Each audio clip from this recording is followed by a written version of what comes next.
Atin 42 tahun merupakan warga Dusun Ciberem RT 28 RW 07 Desa Cibadak Kecamatan Banjarsari Ciamis.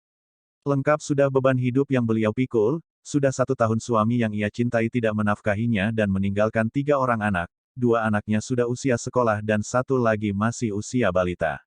Atin seorang diri membesarkan ketiga anaknya dengan penuh kasih sayang, namun kodarullah anak kedua dan anak ketiga beliau memiliki penyakit khusus.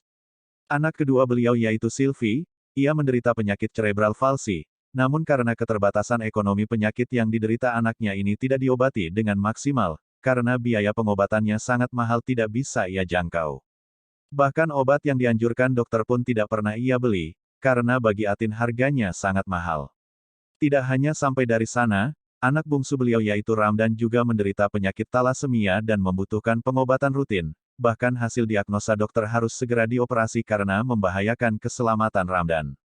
Kemampuan Atin sangat terbatas sekali, jangankan untuk biaya pengobatan dan biaya operasi, untuk makan sehari-hari saja ia sangat terseok-seok apalagi harus mengeluarkan biaya dalam jumlah banyak, untuk kebutuhan makan pun ia rela berhutang ke tetangga dan sanak familinya. Jika ada yang mempekerjakannya, sehari-hari Ibu Atin bekerja sebagai buruh tani dan pembantu rumah tangga yang kurang lebih dalam sehari ia hanya mendapatkan Rp30.000. Terus terang saya bingung harus gimana lagi, saya kasihan dengan kedua anak saya, tapi apa daya saya hanya pekerja serabutan, dari mana saya bisa dapat uang sebesar itu, saya hanya bisa pasrah kepada Allah semoga segera diberi jalan keluarnya, tutur Atin.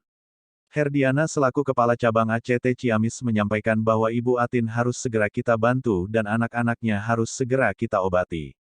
Ibu Atin sudah menderita cukup lama, ia sehari-hari menyaksikan anaknya yang kesakitan, untuk itu kami ACT Ciamis mengajak kepada para dermawan mari kita bantu Bu Atin dengan sedekah terbaik kita, insya Allah kita hapuskan beban Bu Atin bersama-sama.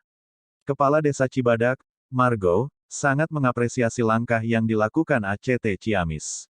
Alhamdulillah kami sebagai aparat Desa Cibadak sangat berterima kasih atas bantuan yang diberikan oleh ACT Ciamis dan kami juga berharap bantuan ini bisa datang dari teman-teman yang lain, insya Allah jika kita bersama-sama penanganannya bisa lebih cepat, tutur Margo.